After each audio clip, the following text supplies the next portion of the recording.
Hey ladies and gentlemen, welcome back. This is fluxjelly coming at you guys with a ZVP on darim. This game should be a pretty good game. I mean, we have EGHuK here spawning as a red Protoss at the bottom position, the bottom right position I guess, and mTwDIMAGA. So dimaga and HuK, and dimaga is going to be spawning as the blue Zerg at the top right position. This game I'm expecting to be full of fireworks. I mean, both these players are just great players, and plus darim's a really good map for ZVP. If you can get past the early cheese with like the pylons right here, it's actually a lot of bases, so it usually ends up being long macro games, and they're usually really great because there's a lot of attack avenues. I mean, you can attack from here, and you have to come in here, or you can come around this way. So I mean, there's a lot of attack paths to take on this map. So yeah, it really comes down to who gets the most map control and who can deny the most expansion. So we're gonna see what happens in this game here. I expect dimaga to go pool before hatch, just because usually Zergs do that these days, because cannon rushes are really annoying, and especially on darim. I mean, we got. It's pretty easy to forge first on this map, so it wouldn't surprise me to see HuK go for that forge first. I mean, you see that pylon out in front, so it is going to be a forge first out of HuK. He's actually going to be dropping down that forge fairly early. He's on 12. Usually that means you're going to want to put on some cannon pressure. And I mean, usually you see that forge go down at about 14, but 12 is actually really early. So it wouldn't surprise me to see HuK try to cannon out dimaga's natural or something like that. And he actually has a probe going to both bases, just so he'll find him right away. And we do see that pool coming first out of dimaga, so we did go to that 14 pool first before hatch. So he's probably going to be waiting until about 16, throw down that hatch over here, and it actually doesn't really put you that far behind. I mean, your hatch is going to be a little bit slower, but I mean, in the long run, it's not really that big of a difference. So it's just a little bit safer to get that pool first, just so you don't have to deal with cannon rushes and stuff like that. You'll have lings out in time. So HuK does scout that. He does scout the pool first, so he's just going to come down here with his probe to deny the expansion here.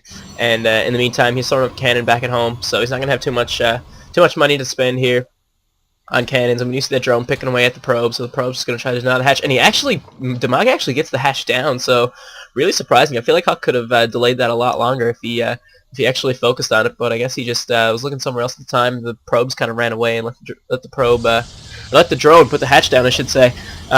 But HuK nonetheless is going to have an early nexus as well, so he's not too worried about that early hatch. He's got a cannon up already, so the lings aren't going to be able to run by, and he'll pretty much be able to fill that up with a gateway when he wants, or a cyber core or something like that. So you're probably going to see the gateway go up right here, because you do want to protect these cannons in the wall. You don't want to leave them exposed. You want to put them behind your buildings so they can just hit everything from range. So yeah, so dimaga looks like he's going to be going for a quick third, I think. This is what it looks like this probe, or this drone's going to be doing. Which is, it's standard. I mean, he saw the forge first here from HuK, so usually the Zerg has two options when that happens. You can either grab a third really fast, like dimaga's doing right now, or you could probably go, you could do some kind of two-base tech. Like, you could go into Infesta really fast, or you could go like really fast Muta or something like that. But I do feel that overall the third base is a lot safer and a better play. You just have to be a very solid macro player to do it. You do see HuK's probe coming down here. I mean, you see this a lot in this matchup. You're putting like a pylon right here and then warping in zealots down in the low ground. So I wouldn't be surprised to see that, but dimaga very smartly does have that overlord there, so we will be able to see that coming. And he actually has a ling going up there right now, so looks like that attempt at a denial of the third by HuK is going to be a little bit... Yeah, I don't know if that probe's actually going to get found. Okay, the ling is going to find the probe, so that does actually get denied. So really smart there by dimaga, knowing that that's what a lot of Protoss players do, because you know that this base is going to be too hard to take down early because these rocks are in the way. So the Zerg will usually go here and then take this as the fourth. Now there's another strategy that a lot of Zerg players do, which I actually do myself, which is put the hatchery like right here, and just use this as a macro hatch while you knock down these rocks, and then when these rocks go down, you put down your actual hatch. That works really well, actually. I find it's a little bit safer because you're kind of closer to home. It's easier to defend. I mean, look how far away this base is right here. Imagine if HuK went in with a Void Ray and just kind of attacked this. I mean, there'd be no way to defend it. But anyway, so we do have that leg trying to get the probe. He didn't actually get it, but he's going to survive. I'm not sure what dimaga actually saw. He didn't see much. He only saw that gateway and the cyber core. I mean, actually, have a Stargate coming out of HuK right now, so he's going to go into Void Rays or Phoenix here. So very interesting. A lot of Protoss do this when they expand really fast because they want to deny the third of the Zerg. So yeah, we are going to see HuK go into Stargate. So far he's only on 2 gas and getting his third, so it's not going to be double Stargate or anything crazy like that, any crazy pressure. He's probably just going to get a couple of Void Rays and then throw some gateways down behind it. So I'm kind of interested to see what's going to happen there. And I mean, this base is very vulnerable for a Void Ray if dimaga doesn't put up some spores really fast. He does have double evo on the way, which is good for him. But I'm just stuck casting like right after I wake up. It's just not good. I'm always really tired and yawny.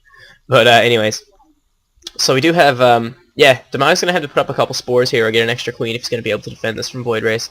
The Lings are poking at the front. Not sure if they actually saw. No, they didn't actually see the Stargate. So great placement by EGHuK there with the Stargate. I mean, the Lings can't get close enough to see it because of this cannon. So it's really smart there. So we do have a bunch of gateways going down for EGHuK in the back. So that is what he's gonna be going into. He's just gonna put on a little bit of Void Ray pressure and then go into gateways. And we do have 1/1 for melee coming from dimaga. So he might go some kind of Muta Ling build or some Ling Infester build. Which would be fairly good against these Void Rays, preferably Mutas, but he might throw Infestors down, who knows. We do have that Void Ray on the way now, the natural though, so Dimaga's going to be on his toes here. He does have a Queen, he has another Queen on the way, but he's a bit supply blocked. He's actually critically supply blocked, and another Queen in the main, so he should be able to deflect this Void Ray pretty easily. The Void Ray starting to charge up on the drones. The Queen's getting a few pot shots off. A Void Ray does take a Queen one-on-one, but it doesn't if you let the Queen get a huge head start like that. And the second Queen coming down now as well, so EGHuK has to get away before he takes any hull damage. Very smartly going to charge up on the Overlord here, so that's really good. And at the same time up here we do have that pylon going down, so I think EGHuK might be warping in some units on the low ground. In the meantime, this Void Ray over here is going to try to pick off the Queen, but he's getting very low. The Queen will actually kill the Void Ray, it looks like, if it's this low of health, because he just let all the shields get depleted without doing any damage. And yeah, the Zealots are into the third right now, so these spores are going to do absolutely nothing. The Lings are smartly coming up here and taking out that pylon, so no more reinforcements can be brought in. And it looks like these Lings will be able to clean up the Zealots fairly easily. The Queen is here. There's 2 Queens now, actually, so not a big deal they lost those spores, because he does have the 2 Queens. They'll be able to deal with any Void Rays.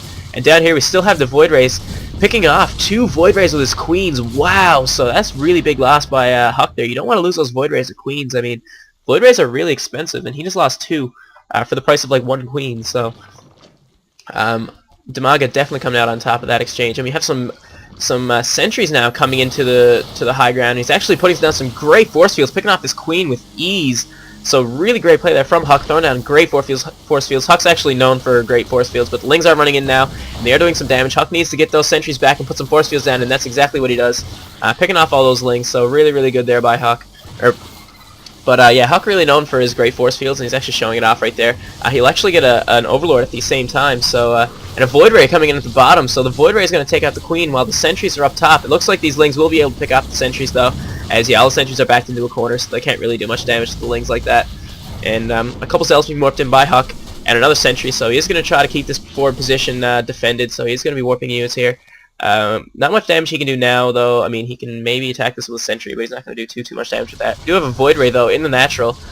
Still being really annoying, and EGHuK attacking on all angles here, keeping dimaga on his toes. Really good play by EGHuK, and actually really good play by dimaga, deflecting all these attacks. If you look at the income tab right now, dimaga's actually really far ahead. He's up 70 over 52 in the drone tab, so really good play there by dimaga, not overcommitting to defense, still droning behind everything. Really good.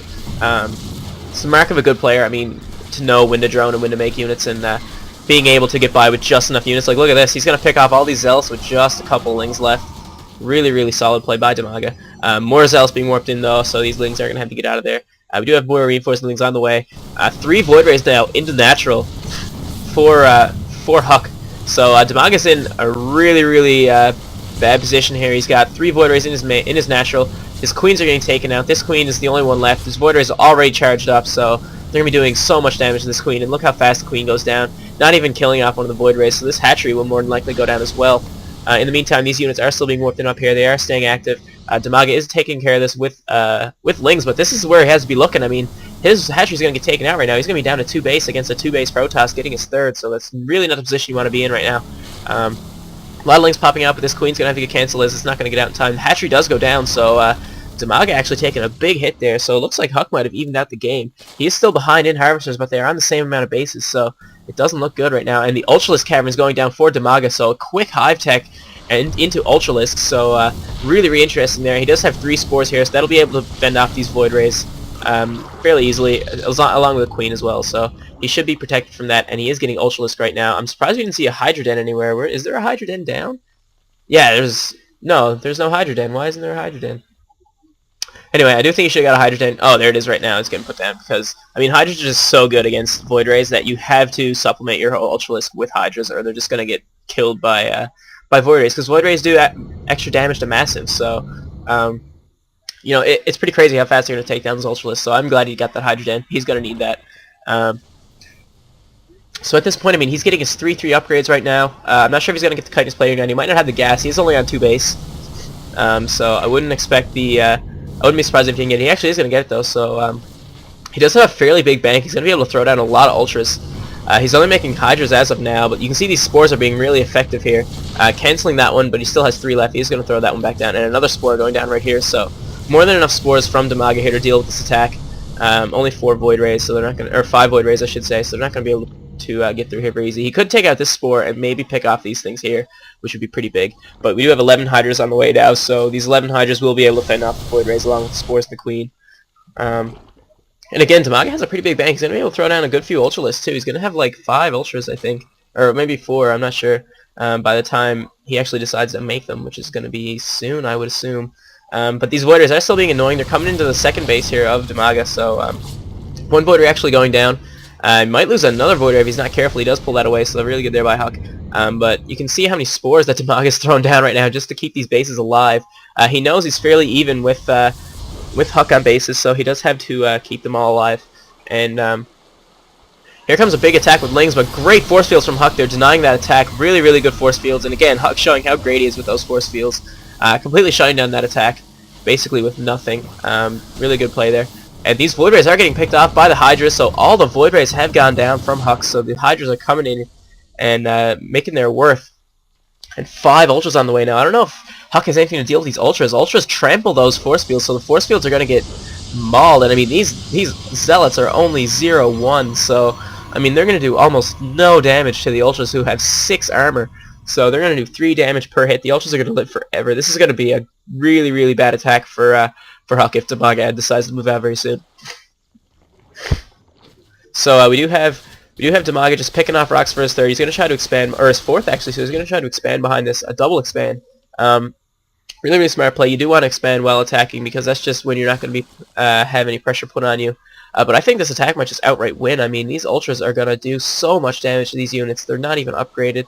Dimaga's at 5-3, or 4-2, I should say. 3-3 is almost done, though. It is done right now. So he's at 5-3 right now. 6 armor on the Ultralisk. And, I mean, the Lings are at 3-3 with crackling upgrades. So, I mean, this is just great play from dimaga, showing how resourceful he is. And, I mean, this composition is definitely going to run over this one. I mean, the lack of upgrades alone is going to kill EGHuK, I think, in this situation. So we're just going to see here. It's just a matter of time before dimaga moves in. He might as well move in now, because the probe did see this attack coming. Don't want to give EGHuK time to prepare for it. And yeah, here come the Ultras right now. They're going to break down all these buildings here. And these cannons are doing absolutely nothing to these Ultras. And look how fast these go down. One Ultralist taking down that cannon so quick, along with the second one. The Lings are streaming in from behind. The Hydras are doing damage from the back. And these force fields are just going to get stomped by these Ultras, because they just run over force fields. Look, that one got broke down. All these Zealots are doing not enough damage. The Lings are just shredding through the Zealots because of those 3-3 and the crackling upgrade. And now the Ultras are coming in behind that. All the sentries are going down. This is really bad for EGHuK right now. He has 1 or 2 Void Rays in the air, but there is too many Hydralisks to deal with those Void Rays. And now the Nexus is going to be going down. The Ultralisks are wreaking havoc. I don't see how EGHuK can go back from this. And yeah, EGHuK just has a GG. So really, really good play there from dimaga, showing how he can make something happen just off 2 base. So hope you guys enjoyed that game. Stay tuned for more and hit that subscribe button. More to come.